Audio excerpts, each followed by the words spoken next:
بسم الله الرحمن الرحيم الرحمن علم القرآن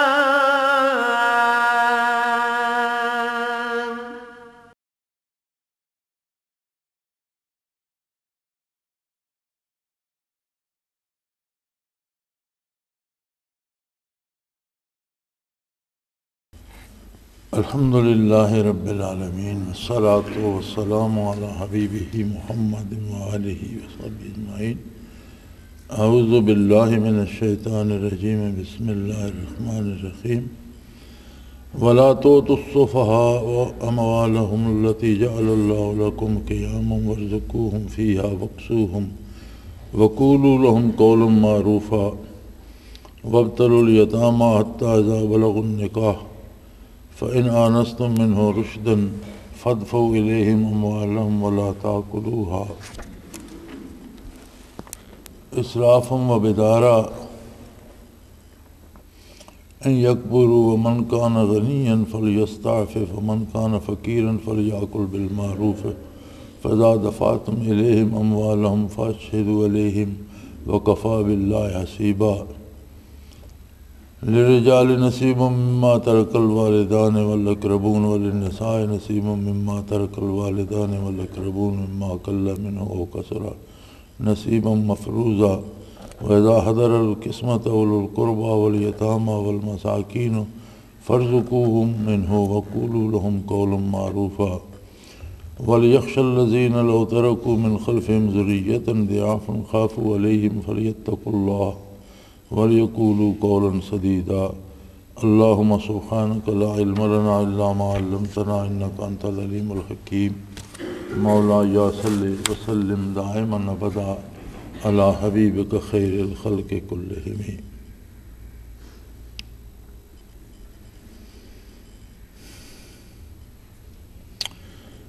ولا تؤتوا السفهاء أموالهم التي جعل الله لكم قياما وارزقوهم فيها وَاكْسُوهُمْ وَقُولُوا لَهُمْ قَوْلًا مَعْرُوفًا۔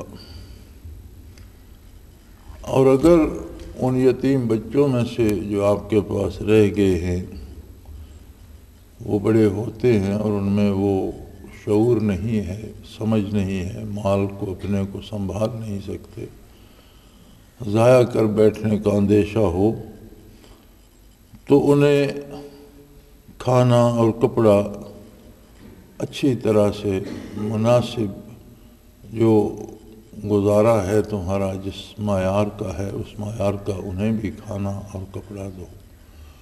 ہر خاندان کا اپنا ایک رہائش کا لباس کا معیار ہوتا ہے، اس کے مطابق انہیں بھی رکھو۔ یہ نہ ہو کہ مال تو ان کا اپنا ہو لیکن آپ انہیں تنگ دستی میں رکھیں، اچھا کھانا نہ دیں یا اچھا لباس نہ دیں، اور یہ بھی نہ ہو کہ آپ ان سے بات کریں تو اس میں کوئی حقارت یا ان کی کسی طرح سے عزت کم ہو، بلکہ قولوا لهم قولا معروفا، ان سے مناسب بات کریں، معروف بات کریں، اچھی بات کریں، ان کی عزت نفس کا خیال رکھیں اور انہیں احترام دیں۔ وابتلوا الیتامی حتی اذا بلغوا النکاح، اور جب وہ بالغ ہو جاتے ہیں تو انہیں پرکھیں، ان کی آزمائش کریں اور سمجھیں کہ اگر وہ اس قابل ہیں فَإِنْ آنَسْتُم مِّنْهُ رُشْدًا فَادْفَعُوا إِلَيْهِمْ أَمْوَالَهُمْ۔ اگر آپ یہ سمجھتے ہیں کہ اب وہ اپنا کاروبار یا اپنا مال یا اپنی جائیداد سنبھال سکتے ہیں تو ان کی جائیداد، ان کا مال انہیں لوٹا دیں۔ وَلَا تَأْكُلُوهَا اسرافا و بدارا، اور ان کے مال کو فضول خرچ نہ کریں، غیر موزوں جگہ پر جہاں ضرورت نہ ہو وہاں ان کا مال خرچ نہ کیا جائے۔ ان کی ضرورتوں پر تو خرچ کیا جائے لیکن اسے ضائع ہونے سے بچانا یہ اس کی ذمہ داری ہے جو ان یتیم بچوں کا وارث ہے۔ من کان غنیا فلیستعفف، اگر وہ بندہ جو ان یتیموں کا ذمہ دار ہے یا سربراہ ہے یا ولی بنتا ہے ان کے بالغ ہونے تک، وہ خود صاحب حیثیت ہے تو اسے بہت زیادہ رعایت کرنی چاہیے، بلکہ اگر مناسب ہو تو اپنے مال سے ان کی تربیت کرے اور ان کے مال کی حفاظت کرے۔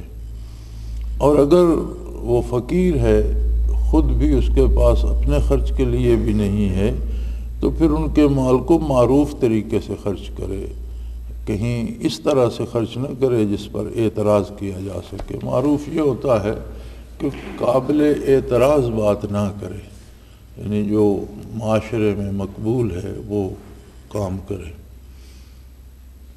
وَإِذَا دَفَعْتُمْ إِلَيْهِمْ أَمْوَالَهُمْ فَأَشْهِدُوا عَلَيْهِمْ، اور جب ان کا مال انہیں واپس کرو تو اچھی بات یہ ہے کہ اس پر گواہ کر لو لوگوں کو، تاکہ بعد میں یہ شکوہ شکایت پیدا نہ ہو کہ ہمارا اتنا مال تھا اور ہمیں یہ ملا وہ نہیں ملا، بلکہ طریقہ یہ ہے کہ اس پر گواہ شرعی جو ہیں وہ متعین کر لو اور ان کا مال انہیں دے دو۔ وَكَفَى بِاللَّهِ حَسِيبًا، اور حق تو یہ ہے کہ حساب لینا یہ اللہ کریم کی شان ہے، اور ایک دن سب کو حساب دینا ہوگا۔ جن کے ذمے دوسروں کا مال پڑتا ہے یا جن کے ذمے یتیم یا غریب کی ذمہ داری آ جاتی ہے تو کل کو انہیں بھی حساب دینا ہے۔ اگر دنیا میں کسی نے کچھ چھپا بھی لیا تو کل میدان حشر میں کچھ چھپایا نہیں جائے گا۔ لِلرِّجَالِ نَصِيبٌ مِّمَّا تَرَكَ الْوَالِدَانِ، اگر والدین کوئی جائیداد چھوڑتے ہیں تو اس میں مردوں کا بھی حصہ ہے، رشتہ داروں کا بھی حصہ ہے، وَلِلنِّسَاءِ نَصِيبٌ مِّمَّا تَرَكَ الْوَالِدَانِ، اور خواتین کا بھی حصہ ہے جو حصے اللہ کریم نے مقرر کر دیے ہیں، قرآن حکیم میں موجود ہیں۔ شرعی طور پر جس طرح جائیداد تقسیم کر دی گئی ہے اس میں خلل اندازی نہ کی جائے۔ اصل بنیاد اس بات کو بنایا جاتا ہے کہ ان الارض للہ یرثھا من یشاء، ساری زمین اللہ کی ہے، وہ جسے چاہتا ہے اسے اس کا وارث بنا دیتا ہے، اور وہ بھی آگے جب وہ دنیا سے رخصت ہوگا تو وہ پھر دوسروں کے پاس جائے گی، پھر وراثت کس کو ملے گی؟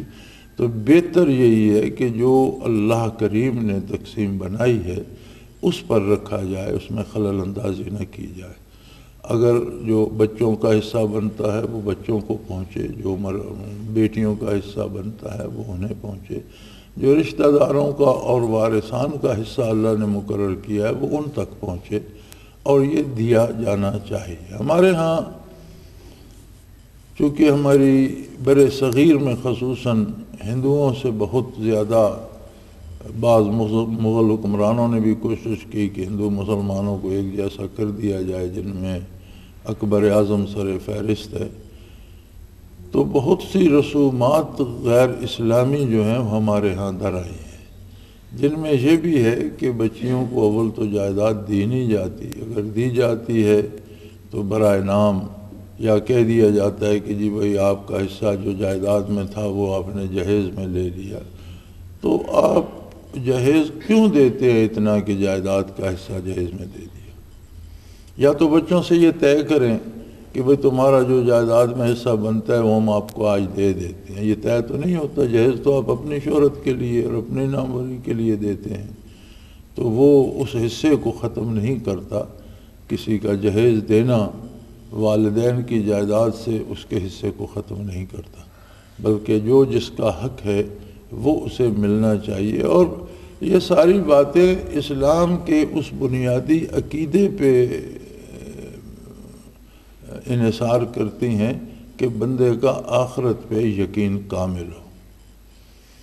آخرت کے یقین کو اللہ کریم نے قرآن حکیم میں بہت زیادہ دفعہ دہرایا اور اس پر بہت زور دیا گیا ہے، بلکہ شروع میں ہی سورہ بقرہ کے شروع میں ہی ابتدا میں، پہلے پارے کی ابتدا میں جب آتا الذین یؤمنون بالغیب ویقیمون الصلاۃ ومما رزقناہم ينفقون والذین یؤمنون بما انزل الیک وما انزل من قبلک وبالآخرۃ ہم یوقنون۔ اب جب پہلے آ گیا ایمان تو اس میں آخرت بھی شامل ہے، لیکن آخرت کو الگ سے جب یہ بات آ گئی کہ آپ پر جو کچھ نازل ہوا ہے اس پر ایمان رکھتے ہیں، اور جو کچھ پہلے اللہ نے نازل کیا ہے اس پر بھی یقین رکھتے ہیں، تو ساری پہلی کتابوں میں بھی آخرت کا ذکر ہے۔ یعنی آخرت ایک ایسی حقیقت ہے کہ جہاں ہر نبی نے توحید و رسالت کی بات کی ہے، وہاں آخرت کی بات بھی کی ہے۔ حضور نبی کریم صلی اللہ علیہ وسلم پر ایمان لانا اور آپ پر نازل ہونے والی کتاب پر ایمان لانا، اور کتاب میں جگہ جگہ آخرت پر ایمان لانے کی تاکید ہے، اس کے باوجود آخرت کو پھر الگ سے ارشاد فرمایا بالآخرۃ ہم یوقنون، آخرت پر پختہ یقین رکھتے ہیں۔ چونکہ اس دار دنیا میں رہتے ہوئے آدمی اس قدر اسیر ہو جاتا ہے اس کا کہ وہ آخرت کو ضمنی طور پر لیتا ہے، جی مانتا ہوں، لیکن یہ ماننا اس کے کردار سے ظاہر ہونا چاہیے کہ دنیا کی کسی نعمت کا ایسا لالچ نہ کرے جو آخرت میں اس کے لیے رسوائی کا سبب بنتی ہو، تو پھر پتہ چلتا ہے کہ اسے آخرت پر یقین ہے۔ اور اگر اس چیز کی پرواہ نہیں کرتا کہ دنیا کا مال جمع کرتا رہتا ہے اور آخرت کی پرواہ نہیں کرتا، تو اس خالی کہنے سے کہ میں آخرت کو مانتا ہوں تو دنیا میں تو اس پر اطلاق اس کا ہوگا، اسے مسلمان سمجھا جائے گا، لیکن روز حشر تو اعمال گواہ ہوں گے کہ یہ مانتا ہے یا نہیں۔ سو فرمایا حساب لینا تو اللہ کا کام ہے اور وہ ضرور لے گا، اور وہاں کچھ چھپایا نہیں جا سکے گا۔ لہٰذا اگر والدین کوئی ترکہ چھوڑتے ہیں تو اس میں جس طرح بیٹوں کا حق ہے اسی طرح بیٹیوں کا بھی حق ہے، اسی طرح ورثاء کا بھی حق ہے۔ تو جو شرعی تقسیم ہے اس میں خلل اندازی نہیں کی جانی چاہیے، اس کے مطابق خوشی خوشی اسے تقسیم کر دینا چاہیے۔ مما کلا منہ و کثر، وہ کسی کا حصہ کم ہے یا زیادہ ہے وہ اللہ کی تقسیم ہے، اس کی اپنی حکمت ہے۔ اس نے بیٹوں کو 2 گنا دیا، بیٹیوں کو 1 حصہ دیا، اسی طرح ورثاء کا حصہ اس سے بھی کم ہو جاتا ہے، لیکن یہ اس کی تقسیم ہے، اس کی مشیت ہے، اس کا اپنا مال ہے، اس کا اپنا نظام ہے، اور اس میں اس کی ہزاروں حکمتیں ہیں جو اس نے اس میں رکھی ہیں۔ لہذا اس پہ اعتراض کرنے کی بجائے اس پر پورا پورا عمل کیا جانا چاہیے۔ نصیباً مفروضہ، یعنی اللہ نے جو حصے مقرر کر دیے ہیں یہ قطعی ہیں، فیصلہ ہو گیا ایک بات کا اور اللہ کریم نے کر دیا۔ اب اس میں ہیلے حوالے کرنا اور بہانے کرنا اور اس کا حصہ اس کو دینا، اس کا اس کو دینا، یا کسی کو محروم کرنا کسی کو دینا، یہ قانون الہی کی مخالفت ہے اور اس سے فائدہ نہیں ہوتا۔ کہیں بھی آدمی جہاں احکام شریعت کی خلاف ورزی کرتا ہے تو اس میں دونوں عالم کا نقصان ہوتا ہے۔ آخرت کا تو یقین ہی ہے، ہر بندہ سمجھتا ہے کہ احکام الہی کی خلاف ورزی کرنے سے آخرت کا نقصان ہوتا ہے، دنیا کا بھی نقصان ہوتا ہے۔ جس کسی کا حصہ مارا جائے گا وہ ساری عمر اس دکھ میں مبتلا رہے گا، مخالفت شروع ہو جائے گی، بعض اوقات قتلوں تک نوبت چلی جاتی ہے، دشمنیاں بن جاتی ہیں، یعنی دنیاوی امور میں بھی فائدہ نہیں ہوتا، نقصان ہوتا ہے۔ اور پھر جس کسی کو آپ زیادہ لے کر دے دیتے، آپ کے پاس کیا ضمانت ہے کہ وہ اسے کھائے گا یا اسے وہ نصیب ہوگا یا اس کے پاس رہے گا؟ آخر کل کو اس نے بھی موت کی وادی میں اتر جانا ہے اور پھر وہ کسی اور کے پاس چلا جائے گا، اس کے پاس تو نہیں رہے گا۔ لہٰذا بہتر یہ ہے کہ احکام الہی کے مطابق عمل کیا جائے۔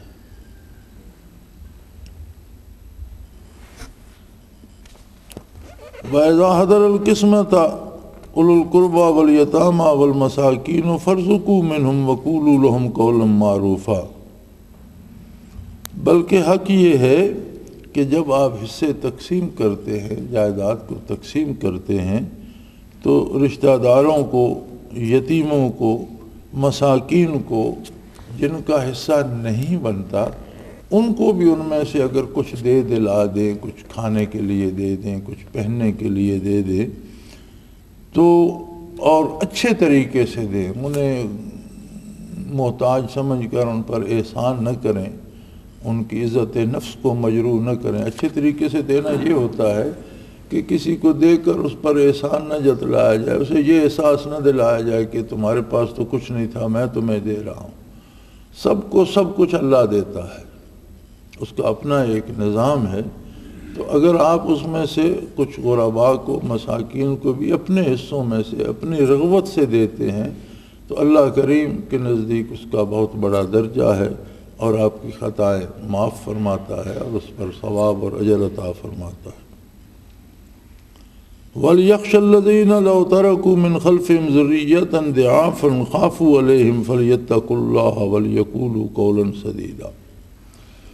مرنے والے کے بعد جو اس کے حصے تقسیم کرنے کے لیے رہ گئے ہیں اور جن کو وہ حصے دیے گئے ہیں، انہیں یہ خیال بھی رکھنا چاہیے کہ موت ہم پر بھی آ سکتی ہے اور اس کو ایک دن آنا ہے، اور اگر وہ آج آ جائے اور ہمارے بھی چھوٹے چھوٹے بچے یتیم رہ جائیں تو ہماری کیا حالت ہو؟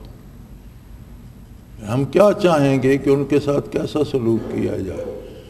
تو جس طرح آپ یہ سوچ لیں کہ اگر میں آج دنیا سے اٹھ جاؤں اور میرے بچے پیچھے رہ جائیں تو ان سے کیا سلوک کیا جانا چاہیے، اس طرح کا سلوک ان بچوں سے کریں جن کا والد اٹھ گیا ہے اور وہ دنیا میں رہ گئے ہیں۔ تو ان سے اللہ سے ڈریں،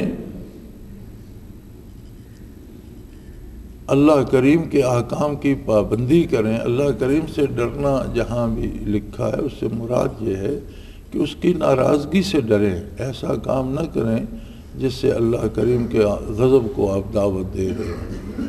اللہ کریم کی رحمت کے طلبگار رہیں، اس کی بخشش کے طلبگار رہیں، جو بہرحال اطاعت الہی سے نصیب ہوتی ہے۔ وَلْيَقُولُوا قَوْلًا سَدِيدًا، اور بات موقع کے مطابق کہا کریں۔ بے تکی بات کرنا خواہ مخواہ میں غضب الہی کو دعوت دینے کے برابر ہے۔ موقع کے مطابق صحیح بات کریں، ٹھیک بات کریں، اور ایسی بات کریں جس میں سے کسی کی دل آزاری نہ ہو، کسی پر طنز نہ ہو، کسی کی توہین کا کوئی پہلو نہ نکلتا ہو، یعنی موقع کے مطابق مناسب بات کریں۔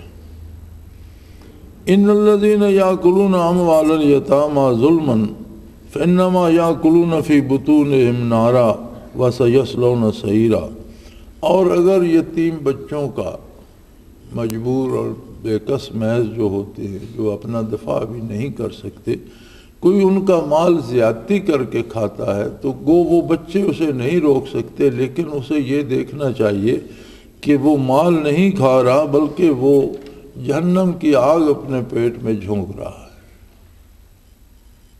انما یاکلون فی بطونہم نارا، وہ دوزخ کی آگ سے اپنا پیٹ بھر رہا ہے۔ اگر کسی بے کس کا، یتیم کا، غریب کا، مفلس کا مال ظلماً کھا رہا ہے جو اسے روک نہیں سکتا، تو وہ دوزخ کی آگ سے اپنا پیٹ بھر رہا ہے۔ اور نہ صرف یہ کہ پیٹ آگ سے بھر رہا ہے، کل جب برزخ میں داخل ہوگا یا حشر کو جائے گا تو اسے خود جہنم میں داخل ہونا پڑے گا، اس کے پیٹ میں بھی دوزخ کی آگ بھری ہوگی اور اس کا وجود بھی جہنم میں جلس رہا ہوگا۔ یوصیکم اللہ فی اولادکم للذکر مثل حظ الانثیین فإن کن نساء فوق اثنتین فلہن ثلث ما ترک۔ بیٹوں اور بیٹیوں میں اللہ کریم نے فیصلہ کر دیا ہے کہ جو جائیداد یا جو مال بچ جائے تو بیٹے کو 2 بیٹیوں کے برابر حصہ ملے گا۔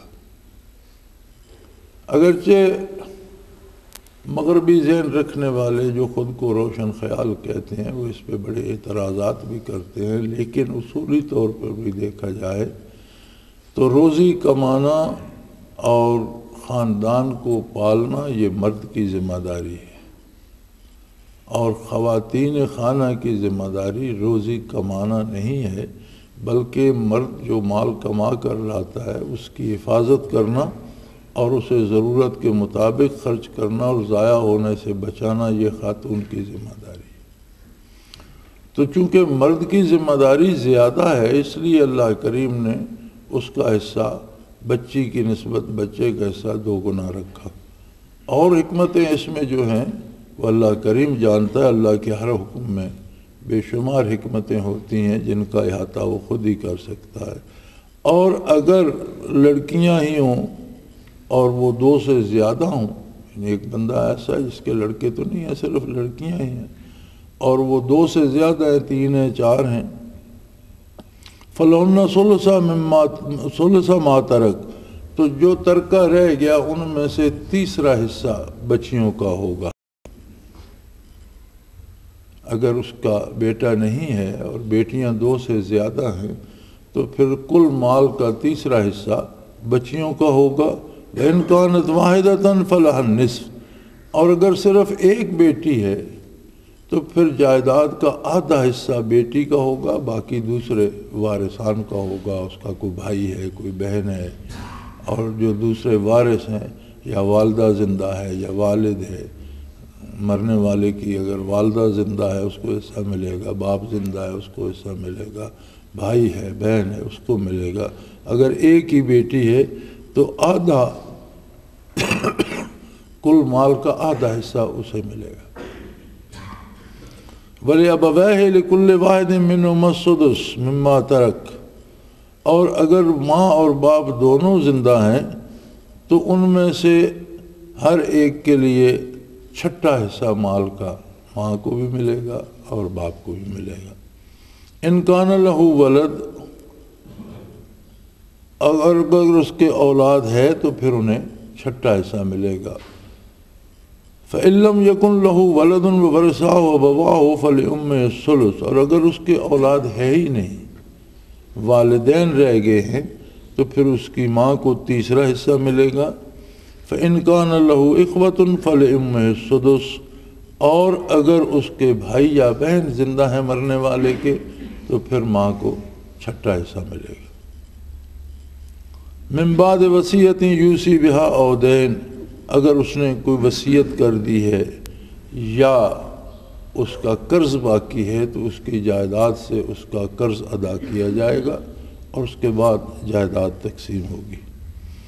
آباؤکم و ابناؤکم لا تدرون ایہم اقرب لکم نفعا، تمہارے والدین ہوں یا تمہاری اولاد ہو، یہ تم نہیں جانتے کہ کس سے تمہیں منافع ہوگا، کس سے تمہیں فائدہ ہوگا، والدین سے تمہیں فائدہ ہوگا یا اولاد سے فائدہ ہوگا، یہ تم نہیں جانتے۔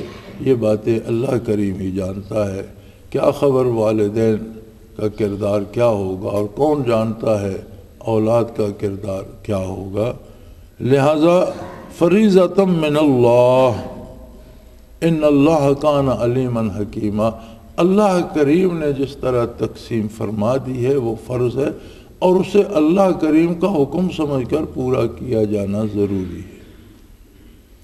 اس امید پر نہیں رہنا چاہیے کہ میں اپنی ساری جائیداد ماں کے نام کرا دوں تو مجھے بہت فائدہ ہوگا، یا میں مرنے سے پہلے باپ کے نام کرا جاؤں تو بہت فائدہ ہوگا، یا بیٹوں کو دوں، بیٹیوں کو دوں۔ تم نہیں جانتے کہ کون تمہارے لیے مفید ہے، کون تمہارے لیے پس مرگ اچھا ثابت ہوگا، کیا پتہ تمہیں کس کے کردار کیا ہوگا۔ زندگی میں نہیں پتہ ہوتا کہ کون کیسا ہے، اور کل وہ آج کیسا ہے کل کیسا ہوگا۔ آدمی بدل جاتے ہیں، رشتے بدل جاتے ہیں، امیدیں ٹوٹ جاتی ہیں، تو مرنے والے کو کیا خبر کہ اس کے بعد کون اس کے لیے بہتر ثابت ہوگا، کون اس کے لیے ایصال ثواب کرے گا، کون اس کے گناہوں کی مغفرت کی دعا کرے گا، اس کی دی ہوئی جائیداد سے کون نیکی پہ خرچ کرے گا، کون عیاشی پہ اڑا دے گا، وہ نہیں جانتا۔ لہٰذا بڑا سیدھا سا معاملہ ہے، فریضۃ من اللہ، اللہ کریم نے جو تقسیم کر دی ہے وہ فرض ہے، اور اسے ویسا ہی رہنے دیا جائے۔ ان اللہ کان علیما حکیما، کہ اللہ کریم ہر بات کو جانتا ہے اور اس کے ہر حکم میں اس کی بے پناہ حکمتیں پوشیدہ۔ اگر اللہ کے حکم کے مطابق تقسیم ہو جائے گا تو جس کی جائیداد ہے وہ تو بری الذمہ ہو گیا، اگر وہ نیکی کریں گے تو اسے ثواب ملے گا، اگر وہ غلط استعمال کریں گے تو اسے اس کا عذاب نہیں ہوگا، چونکہ اس نے کسی کی طرفداری نہیں کی، اس نے اللہ کے حکم کے مطابق تقسیم کر دی۔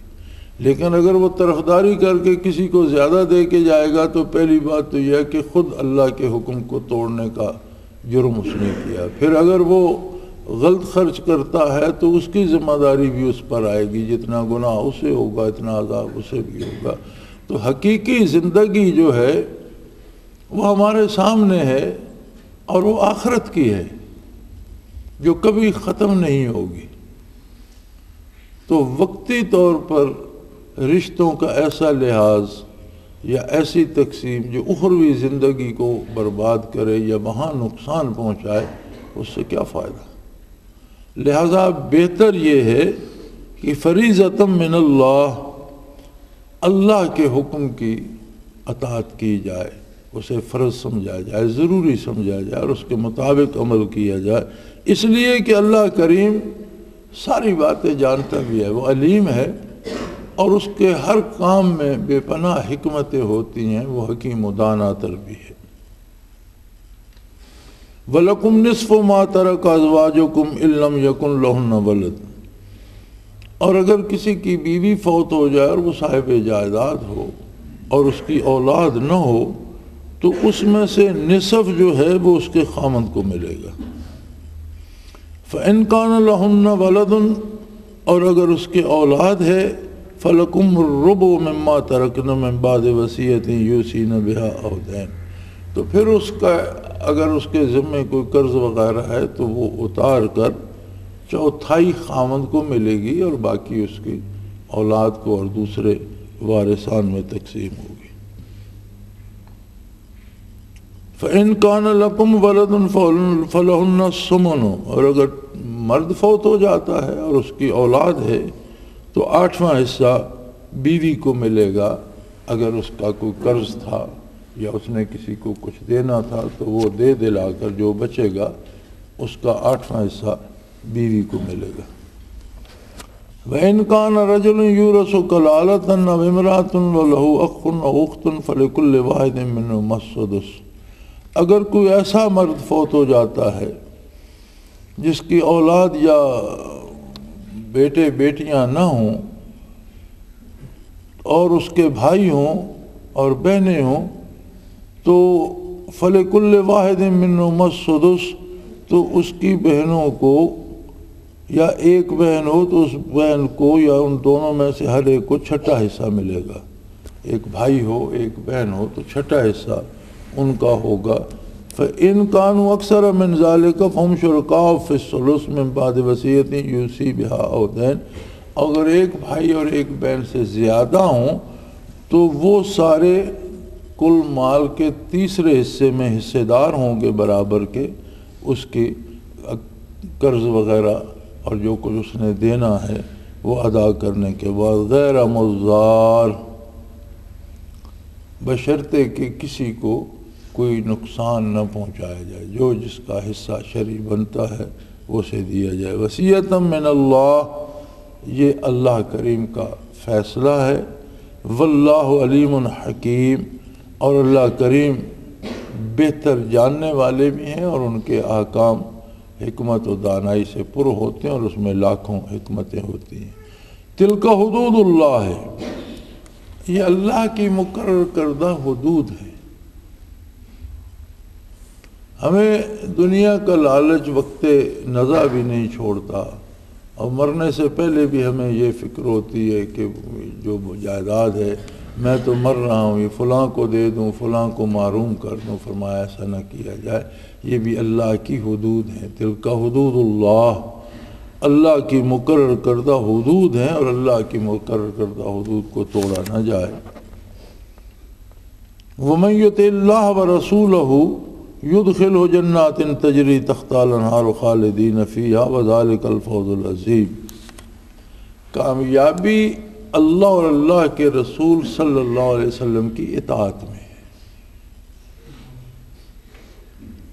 اور یہ بڑا عجیب معاملہ ہے کہ انسان کو جب اپنی موت نظر آتی ہے اور وہ دیکھ رہا ہے کہ میں جا رہا ہوں دنیا سے چندے بعد کچھ دن بعد کچھ مہینے بعد میری صحت ایسی ہے کہ میری موت یقینی ہے، تو جب وہ مر ہی رہا ہے تو پھر وہ اللہ کے احکام کی خلاف ورزی کیوں کرے؟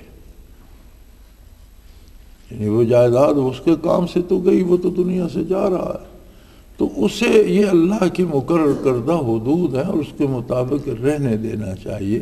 جو جس کا حصہ بنتا ہے وہ اس کو مل جائے گا، اور اس کے بدلے اسے اللہ کی اور اللہ کے حبیب صلی اللہ علیہ وسلم کی اطاعت کرنا نصیب ہوگا، اور جو اللہ کے رسول کی اطاعت کرتا ہے وہ جنت میں داخل ہوتا ہے، جو ہمیشہ آباد رہیں گی، ہمیشہ جن پر رونق رہے گی، جن میں ہمیشہ ہر سہولت میسر رہے گی، اور اسے ان میں ہمیشہ ہمیشہ رہنا نصیب ہوگا۔ وذالک الفوز العظیم، اور یہ بہت بڑی کامیابی ہے، حقیقی کامیابی ہی یہ ہے۔ وَمَن يَعْصِ اللَّهَ وَرَسُولَهُ وَيَتَعَدَّ حُدُودَهُ يُدْخِلْهُ نَارًا خَالِدًا فِيهَا وَلَهُ عَذَابٌ مُّهِينٌ، اور جو اللہ کی قائم کردہ حدود کی پرواہ نہیں کرتے، حدود الہی کو توڑتے ہیں، اور جو اپنی خواہشات کو اللہ کے حکم کے مقابلے میں زیادہ عزیز رکھتے ہیں، فرمایا آخرت میں یدخلہ نارا، انہیں دوزخ میں داخل ہونا پڑے گا۔ وہ دوزخ میں جاتے ہیں، خالدن فیہا، اور جو دوزخ میں جاتے ہیں پھر انہیں وہاں ہمیشہ رہنا پڑے گا۔ یعنی اگر کسی کا اس بات پر ایمان ہی نہ رہے تو پھر تو وہ کافر ہو گیا، اور کافر دوزخ میں ہمیشہ رہے گا، اور ایمان ہے لیکن خلاف ورزی کی تو یہ فسق ہوگا، اب اللہ معاف کر دے تو وہ قادر ہے، ورنہ سزا پائے گا۔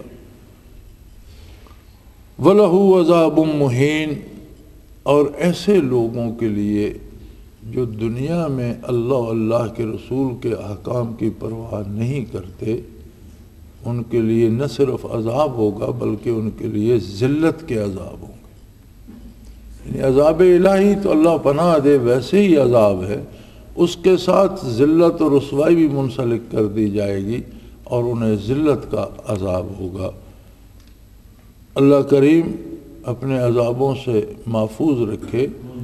حاصل اس سارے رکوع کا یہ ہے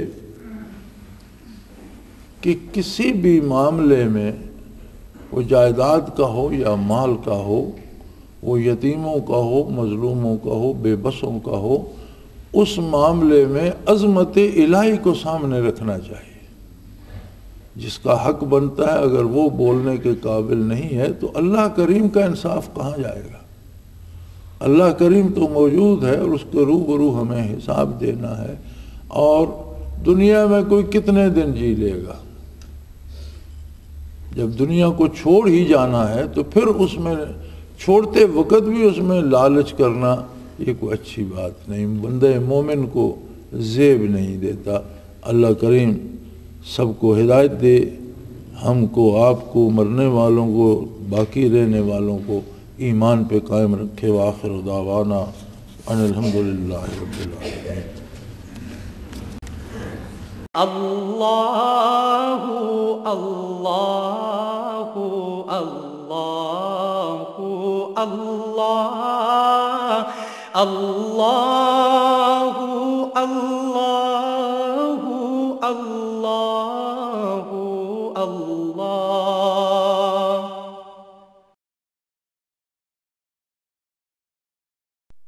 حضرت امیر محمد اکرم آوان مد ذلہ العالی دارالعرفان منارہ ضلع چکوال میں سالہ سال سے قرآن و حدیث کے اوپر خطابات کر رہے ہیں، اور سلسلہ نقشبندیہ اویسیہ کے مطابق لوگوں کو ذکر الہی کی تربیت دے رہے ہیں۔ وہ قرآن پاک کی تفسیر ترتیب وار بیان کر رہے ہیں۔ تفسیر قرآن کو وہ موجودہ ملکی اور بین الاقوامی حالات کے مطابق بیان کرتے ہیں۔ موٹر وے سے کلر کہار کے انٹرچینج سے نکلتے ہوئے، کلر کہار کی جھیل سے ہوتے ہوئے، میانی، بوچھال اور نورپور سے گزرتے ہوئے دارالعرفان منارہ پہنچ سکتے ہیں۔ حضرت امیر محمد اکرم آوان نے بچیوں اور بچوں کی دینی اور دنیاوی تعلیم کے لیے سقارہ اکیڈمی کے نام سے ایک درسگاہ بھی قائم کی ہے،